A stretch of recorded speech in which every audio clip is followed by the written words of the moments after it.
れだけでかい声で喋られたら嫌でも耳に入るぜ。In this video, I'm gonna talk about Yakuza Kiwami 2. Feels familiar yet? The shops and the streets of Kamurocho. The river cutting across Sotenbori. The only things that change are a restaurant that moves to the second floor, or the mahjong parlor that has relocated to a prettier building. I have nothing to tell you. Everything remains the same. The only big difference is that the game received a graphic overhaul and a few of the latest bells and whistles. But aside from that, its job is to stand between the first and the third installment. I have Yakuza 1 through 6 to get through, so who said that 2, 3, 4, and 5 are not filler episodes? If you're watching this, it means you have played Yakuza Kiwami 1. It means that you are most likely wondering if Majima is going to ruin your day again, and you are probably wondering how long it takes for you to learn the Tiger Drop so that you can dispatch him at will instead of experiencing a boss fight every 5 minutes. You will be happy to know that Majima is more docile this time around, and it will leave you plenty of time to go where you desire without interruption. As is tradition, nothing and nobody shall stand in the way between yourself and victory as long as you keep punching and kicking just like you have always done. It is a good thing that Majima does not bother you this time, because the one move to best use against him has been nerfed. Your opponent this time around is Ryoji Goda, a dude who is angry that your nickname is Dragon. That is it. That is the line. That is the entire reason why he wants to beat you and bury the rest of you into a can of tomato paste. Everything else is a secondary concern. The game will try to make you think that there is a Korean mafia conspiracy going on. It will try very hard at pushing this narrative, but do not fall for its lies. The true story is that Goda does not like it that you are called Dragon, and he will make you pay for that unforgivable transgression. Fortunately, the reason you are called Dragon is because you are an unstoppable force of nature who can shrug off bottles to the head and return the favor. It is super effective.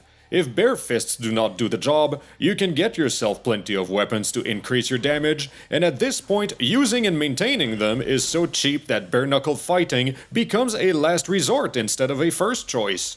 You also get to have buddies tagging along now and then, which allow you to perform combo special moves that are spectacular to watch, but deal so little damage that they might as well heal the enemy. You obviously cannot disable these moves, so your buddy's primary ability is to keep a couple of bandits off your back while you fight the 78 others that want you and nobody else. Making a return, of course, is the Arcade Parlor, which features Virtua Fighter and Virtual On, the two clunkiest fighting games ever invented on the planet.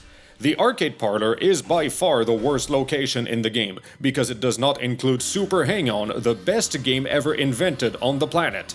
You also have access to golf with bullshit, baseball with bullshit, and a casino in which most of the games in the previous installment mysteriously disappeared. I hope you enjoy Texas Hold'em Poker.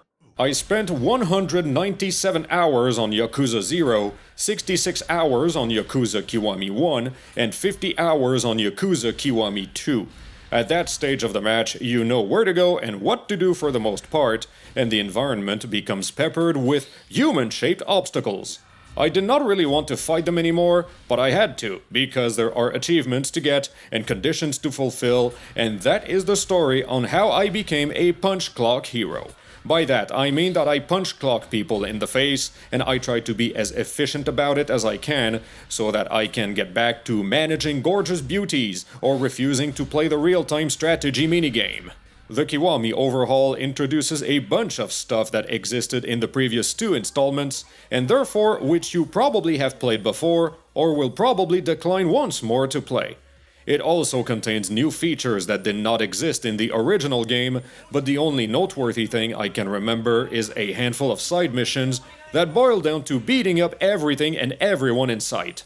It is a task that I left for the very end, so I could blast right through it with my fully upgraded self. This will not be enough in many situations, but that is why there is a bunch of joke weapons in the game, which become serious weapons when you reach the endgame content, or when you get tired of stopping to smell the flowers. And then these serious weapons become absolute necessities when you realize that the endgame bosses are using them too. It turns out playing it fast and loose with the suspension of disbelief became kind of a theme in this installment, which says a lot considering how over the top everything was on a global level. Now, we are swimming in a different kind of over the top here, the kind where enemies openly wield rocket launchers and magically dodge your attacks even when you have them perfectly cornered. It does not happen very often, but it happens often enough that whoever had the bright idea of coming up with this should be re-educated Cult of the Lamp style. I just had a thought. I do not want to be here. Nobody wants to be here. The game does not want to be here. Phone it in, try to pass it off as a legitimate product, and hope for everybody's sake that it is the end of it and you can go home. The last person to realize this was the paying customer.